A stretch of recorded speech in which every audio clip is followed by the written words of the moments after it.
Buenas, buenas. ¿Cómo estamos todos? Esperando que hoy estemos disfrutando de la bondad del Señor. Un día que el Señor nos ha regalado. Un día con grandes desafíos. Pero los desafíos son algo que debemos asumir. Los desafíos no son para huirles, son para asumirlos. Y es lo que el Señor tiene deparado para nosotros hoy.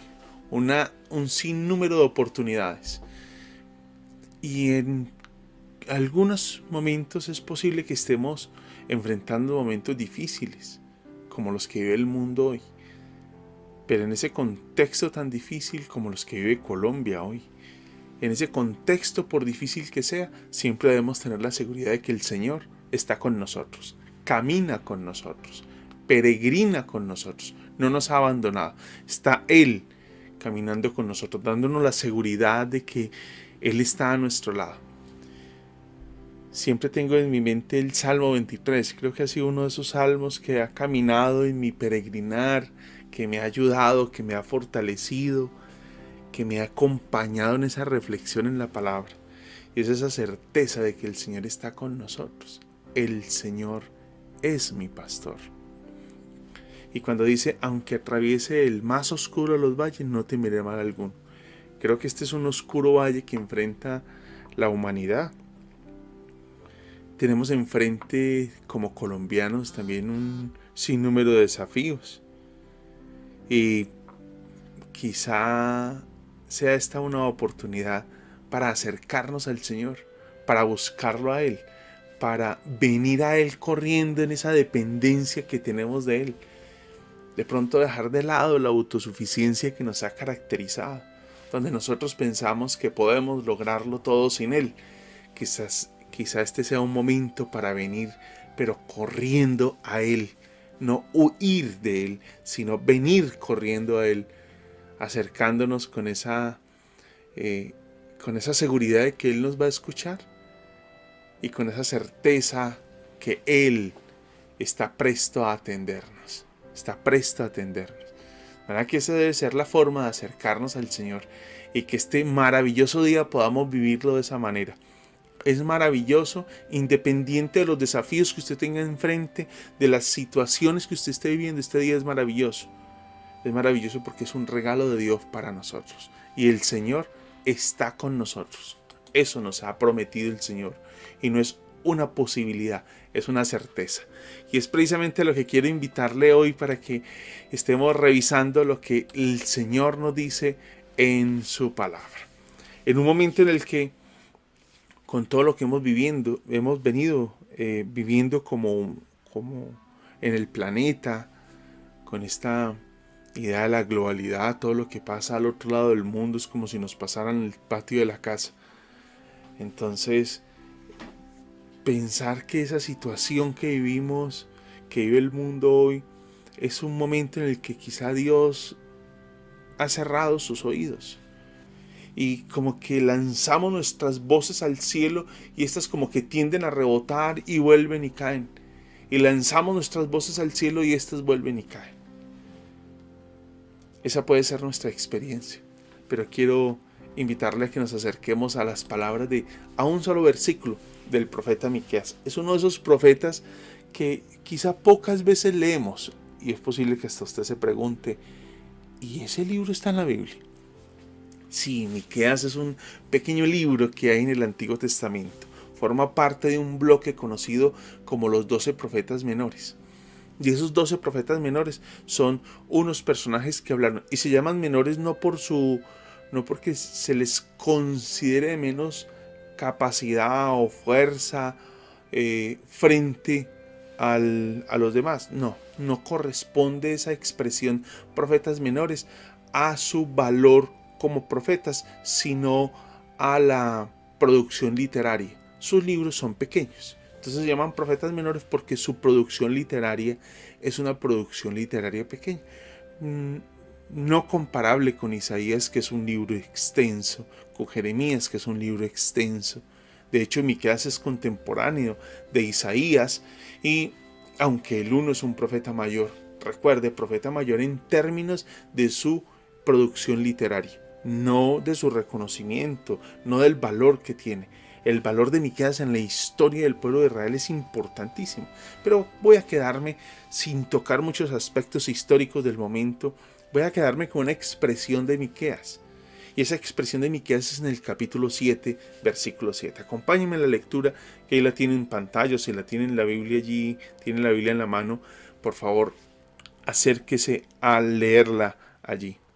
Y dice: pero yo he puesto mi esperanza en el Señor. Yo espero en el Dios de mi salvación. Mi Dios me escuchará. Pero yo he puesto mi esperanza en el Señor. Yo espero en el Señor. Yo espero en el Dios de mi salvación. Mi Dios me escuchará. Y esa es la certeza con la que nos acercamos en esta mañana al Señor. Y en este momento, qué importante acercarnos al Señor con estas palabras del profeta. Unas palabras muy oportunas. ¿Y por qué resultan oportunas? Porque es difícil lo que está viviendo y enfrentando el profeta. Y es todo un desafío lo que el profeta está teniendo enfrente. ¿Y qué es lo que está viviendo el profeta? ¿Qué es lo que al profeta hoy, hoy lo está desafiando? Y lo que al profeta lo está desafiando, vamos a detenernos a mirar allí.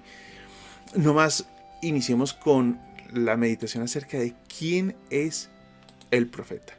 ¿Sí? Y es que la palabra Miqueas, en el Antiguo Testamento los nombres generalmente tienen un significado y tienen como un propósito, reflejan algo de la misión, algo del ser, de ese ser humano. Y observa la expresión Miqueas, dice: ¿quién como Dios?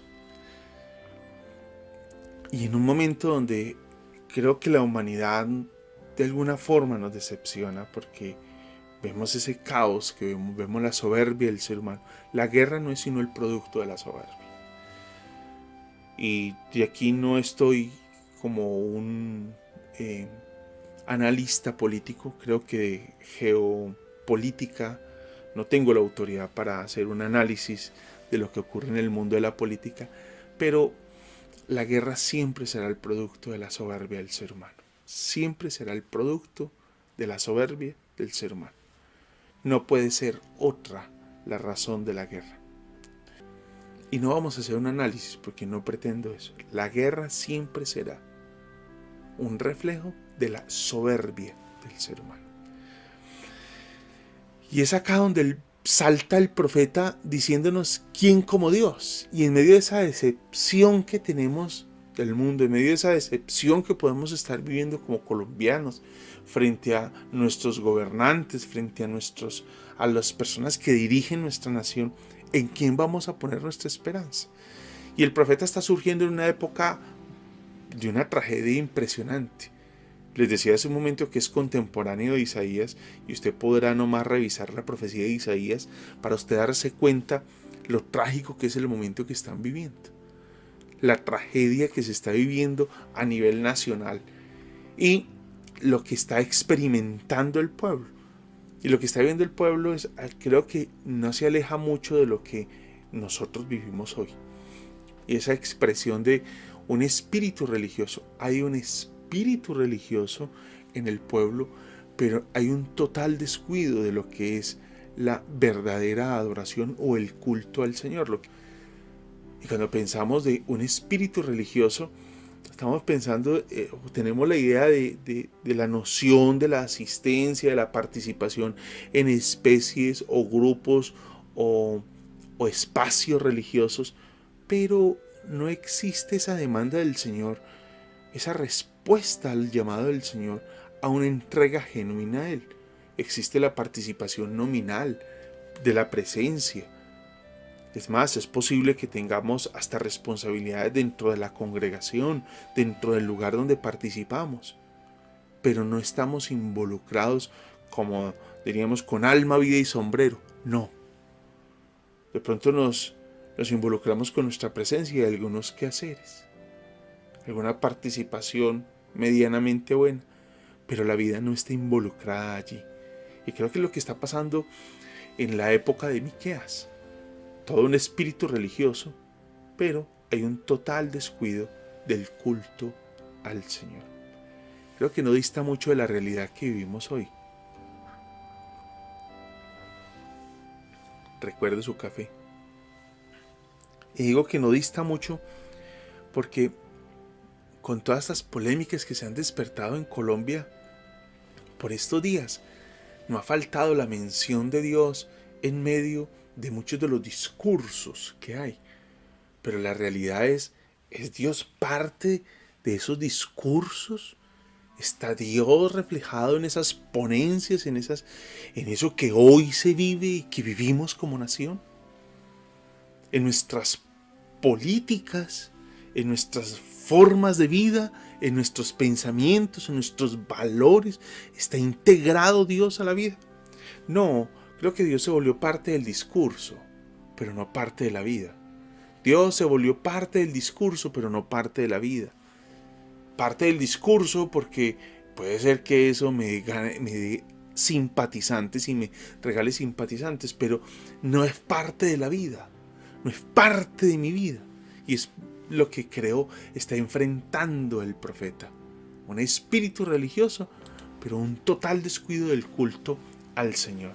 Y en ese momento el profeta es una de esas personas que logra interpretar la voluntad de Dios y logra transmitirla de manera íntegra. Y esta de manera íntegra es importante porque no se vende, no vende sus principios, no se doblega, no se rinde, a pesar de las presiones sociales que tiene, a pesar de las presiones políticas, a pesar de las presiones religiosas, a pesar de todo lo que va a su alrededor, no vende sus principios.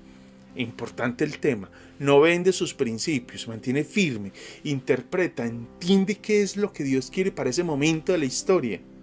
¿Qué será lo que Dios quiere para Colombia en este momento que estamos viviendo? ¿Qué será? Y la pregunta de todos, ¿dónde encontramos esa voluntad de Dios para Colombia en este momento? Para mi familia, para lo que estoy viviendo, para lo que enfrenta mi familia. ¿Dónde será? ¿Dónde lo encuentro? Creo que la voluntad de Dios siempre ha estado allí puesta enfrente nuestro. Lo que nos ha costado frente a la voluntad de Dios es que hay una tremenda resistencia a lo que Dios nos dice en su palabra y lo que es la voluntad de Dios para nosotros. Y nosotros lo que estamos esperando es que Dios nos hable de la manera que nosotros esperamos y queremos que nos hable. Y por eso hay una resistencia a esa buena voluntad de Dios. No es que Dios haya guardado silencio, es que lo que nos dice no nos agrada. No es que Dios haya guardado silencio frente a lo que vive mi familia, lo que estoy viviendo, lo que vive Colombia, lo que vive el mundo. No, lo que pasa es que no me agrada lo que dice. Y creo que el profeta acá es puntual en eso, interpreta la voluntad de Dios y la transmite íntegramente. Es parte de lo que es la vida del profeta en medio de esa situación que él está viviendo. Y en ese oscuro panorama, porque es muy oscuro el panorama, es donde salta el profeta. Salta el profeta. Pero yo he puesto mi esperanza en Dios. Pero yo he puesto mi esperanza en Dios. Interesante como inicia, con un pero. Y ese pero me da la idea de que lo que viene diciendo antes está como en disonancia con lo que está anunciando en la introducción de este versículo. Está en disonancia. Pero yo he puesto mi esperanza en Dios. Entonces lo que viene en la narración anterior va en disonancia, no está acorde, está en un contraste, repele eso que se está expresando en este versículo. Hay otra traducción de la Biblia que dice: mas yo en Yahvé clavaré mi vista. Parece ser que alguien ha decidido confiar en alguien diferente a Dios. Parece ser. Y es lo que nos va a exponer el texto. Mas yo, frente a lo que han decidido el resto, dice el salmista, mas yo, pero yo, frente a lo que ha decidido el resto, yo he decidido colocar mi esperanza en el Señor. Yo he decidido colocar mi esperanza en el Señor. Insisto, frente a lo que está viviendo el mundo, frente a lo que está viviendo Colombia, frente a los desafíos personales, familiares, sociales, profesionales que usted tiene, ¿en quién ha puesto su esperanza? ¿En quién la está poniendo? Creo que, y quiero repetir esto, creo que el mundo y el ser humano nos ha defraudado de muchas formas. Y lo que vivimos hoy en el mundo nos lleva a sentirnos defraudados del ser humano. Cuando tenemos todo el desarrollo tecnológico, cuando tenemos toda la ciencia, cuando tenemos toda una capacidad, nos sale el ser humano con una situación como esta y coloca en riesgo no solamente un país, en riesgo el mundo, porque en medio de la soberbia y las tensiones que hay de parte y parte, hay unas situaciones que pueden afectar el resto del mundo. ¿En quién vamos a poner nuestra esperanza en medio de lo que estamos viviendo? El salmista, el profeta lo va a dejar muy claro. Yo clavaré mi vista en el Señor. Me voy a enfocar en lo que dice el salmista. Frente a ese panorama tan oscuro, él espera en Dios y describe el obrar de Dios. Él decide algo y es esperar en Dios. ¿Y cómo describe el obrar de Dios? Él dice, Dios de mi salvación. ¿Y cuál es la certeza de que Dios nos va a salvar? Creo que la certeza de que Dios nos va a salvar es una persona, es Cristo. El Dios de mi salvación. ¿Y por qué la certeza de que Él nos va a salvar es Cristo? Porque Él ha tomado la iniciativa de venir a nosotros. En nuestra impotencia de llegar a Dios, Él ha decidido venir a nosotros. En nuestra incapacidad de llegar a Dios, Dios ha decidido venir a nosotros. Y ofrecernos esperanza a un mundo sin esperanza. Ofrecerle seguridad a un mundo inseguro, incierto. Ofrecerle la certidumbre que ha perdido. Por eso el salmista, el profeta dice, el Dios de mi salvación. Y esta es una esperanza con una certeza, una profunda certeza, ¿sí? Una espera con esperanza. Porque hay una espera de resignación. Pues tengo que esperar. No, para el profeta no es una espera con resignación. Es una espera con esperanza. ¿Y por qué con esperanza? Porque en Cristo, para el profeta, todavía Cristo no era una realidad, pero para nosotros los creyentes del Nuevo Testamento, Cristo sí es una realidad. Y la certeza de que Dios nos va a ayudar está en la persona de Cristo, de que Él ha decidido venir a nosotros. Mientras estudiaba esta expresión de Miqueas, vino a mi mente las palabras de Pedro. Ustedes las recordarán en el Evangelio de Juan, capítulo 6. Hay una discusión por una situación luego de la alimentación de los 5,000. Allí en Juan capítulo 6 hay una discusión, ustedes la podrán leer más adelante. Y Pedro le dice al Señor, Señor, ¿a quién iremos si solo tú tienes palabra de vida eterna? Esa expresión me parece tan clara para Pedro, que estaba en ese proceso de conocer al Señor, de reconocer al Señor. Y Pedro le dice, Señor, ¿a quién iremos? ¿A quién iremos? ¿A quién iremos, Señor? Da la idea de que el mundo lo ha defraudado. El mundo lo ha defraudado. Y no tiene nada de qué asirse. Y en medio de eso aparece la persona de Cristo. Y Pedro le dice, Señor, porque Jesús les dice, si ustedes quieren irse, también pueden irse. Y usted dirá, ay, tan humillante eso. No, lo que pasa es que las personas se han sentido confrontadas y la mayoría de los seguidores, dice el texto, que se dieron la vuelta y se fueron. Y Jesús les dice, vean, mis queridos amigos, si ustedes también quieren irse, por favor, solo dé la vuelta y márchese. Y ahí donde Pedro le dice, Señor, ¿a quién iremos? ¿A quién iremos? Creo que es una palabra muy similar a la del profeta. Es una esperanza la que tenemos en Jesús. Y por eso es que es una espera con esperanza, no con resignación. No como, pues no hay nada más que hacer, solo esperemos. No, o sea, no es la espera del profeta, y no es la espera del cristiano, no es la espera del creyente en Dios. No, en la seguridad de que el Señor está obrando y va a obrar. En medio de ese panorama tan hostil, está obrando y va a obrar en medio del panorama tan hostil. Esa es la seguridad que tiene el profeta. Hay una certeza en el profeta. Y es, hoy Dios me escuchará. Mi Dios me escuchará. Esa es la certeza del profeta. No es una posibilidad.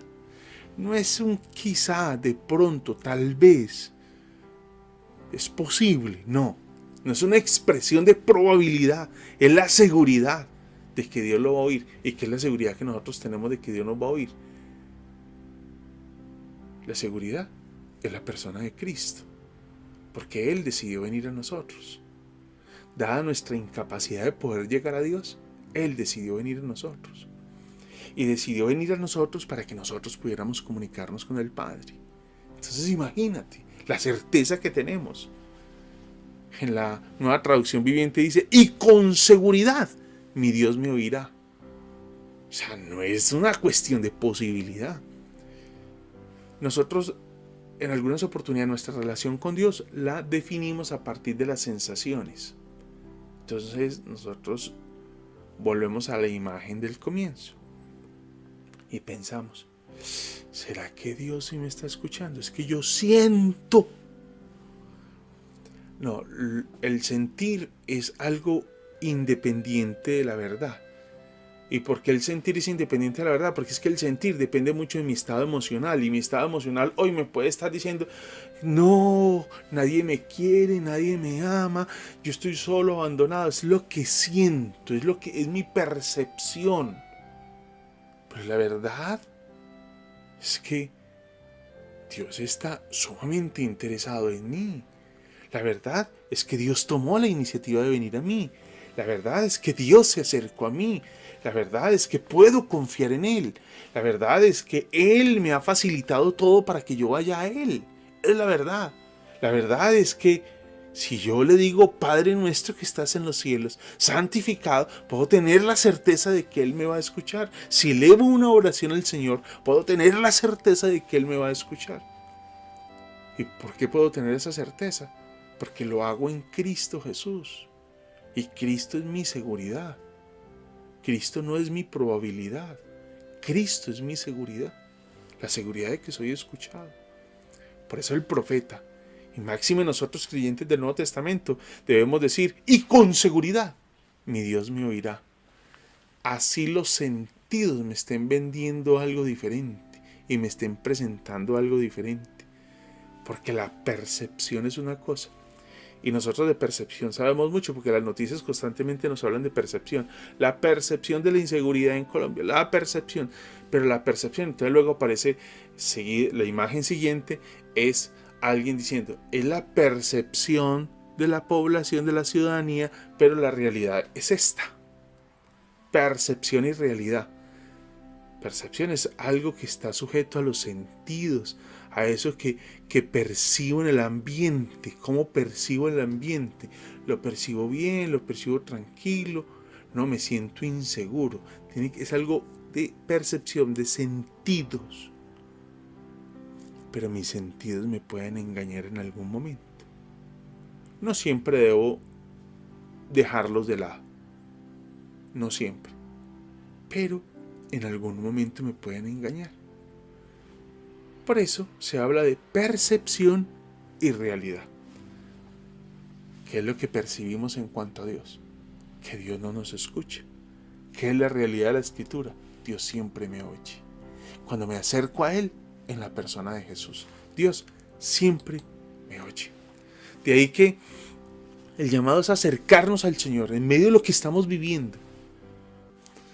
Acérquese al Señor con la certeza del profeta, pero también con la integridad del profeta.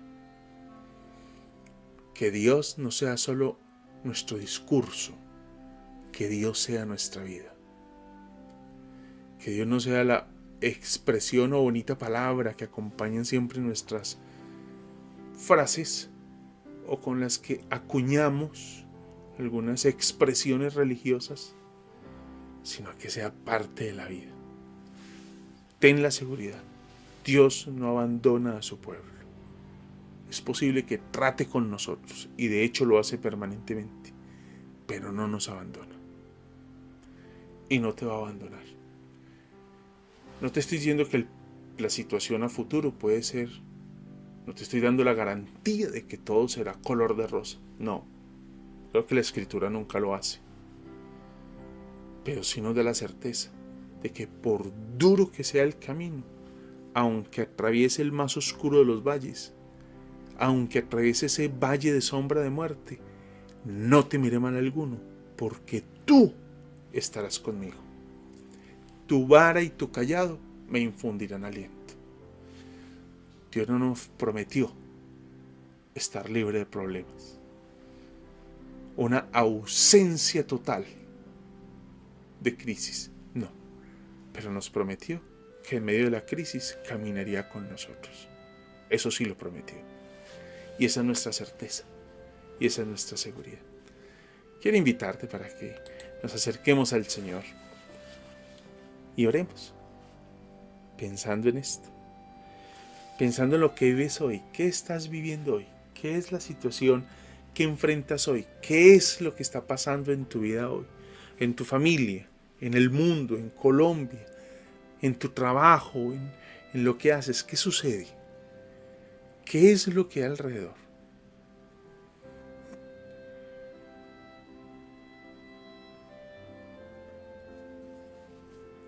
Señor, gracias. Gracias porque podemos descansar en ti.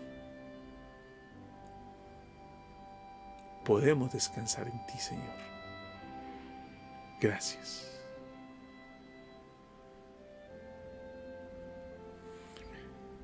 Y aunque, Señor, creo que los minutos y las horas que vive el mundo son muy complejos. Son muy complejos. Los momentos, los minutos, las horas que vive el mundo hoy son complejas. Pero, Señor, tenemos la certeza de que tú estás con nosotros. Como lo expresa, Señor, el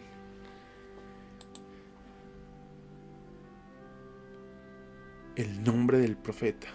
¿Quién como tú, Señor? ¿Quién como Dios? ¿Quién como aquel que siempre está presto a ayudarnos? ¿Quién como aquel que siempre está presto a socorrernos?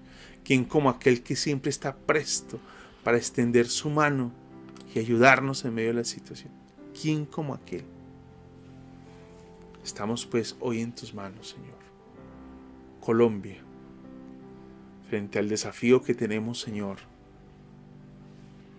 Señor, nuestras familias, la situación particular, lo que es propio de mi familia y de cada una de las familias que en este momento está conectada y las que se conectarán, Señor, y de aquellos que son cercanos a nosotros. Tú conoces esa realidad. Apacienta, Señor, las familias. Dale la certeza de que tú caminas con ellos. Por favor, Señor. Al mundo, Señor, y lo que viven tantas personas hoy, hombres, mujeres, niños, Señor, fruto de la soberbia de nosotros los seres humanos. Un éxodo, Señor, impresionante de personas hoy corren, Señor, a las fronteras de su nación para escapar de la soberbia de nosotros los seres humanos. Perdona el mundo, Señor, perdónanos a nosotros, perdónanos, Señor. Perdónanos, Señor, por la manera en cómo hemos decidido violentar a nuestro prójimo, fruto de nuestra soberbia. Perdona, Señor, y perdónanos, y perdona a nuestros gobernantes que hoy se sientan detrás de sus escritorios a decidir sobre sus naciones. pero no esa injusticia que hoy rigen las naciones, Señor. Perdona, Señor. Y gracias, Señor, por este tiempo. En el nombre de Jesús. Amén, Señor. Amén, amén y amén. Que Dios nos ayude, que Dios nos fortalezca, que Dios nos vaya encaminando y nos vaya orientando. Y es que en medio de esa decepción de lo que vivimos, creo que nuestra única esperanza está en el Señor Jesús. Esa es nuestra única esperanza. Recuerda las palabras de Pedro. Señor, ¿a quién iremos si solo tú tienes palabras de vida eterna? Juan capítulo 6. Que Dios nos ayude, que la gracia del Señor nos acompañe. Reciban un abrazo y que recuerde, el Señor está con nosotros. No nos ha abandonado. Que este sea un día maravilloso, que lo vivamos con toda intensidad y lo podemos vivir con toda intensidad a pesar de lo que estamos viviendo, porque el Señor está con nosotros. No nos ha abandonado. De Él viene la fuerza. Revístase de esa bondad de Dios. Goce esa bondad de Dios. Dios no te ha abandonado. Y recuerden, no es un asunto de percepción. La verdad es que Dios está con nosotros. Así que si no lo percibes, percepción es algo que te puede engañar. La verdad que nos da Dios en su palabra es: yo estaré con ustedes todos los días hasta el fin, dice Mateo 28, 19 y 20. Dios me los bendiga a todos, que sea un día maravilloso, que puedan disfrutarlo al máximo y que esa bondad de Dios les esté sustentando hoy y siempre. Muchas, muchas bendiciones.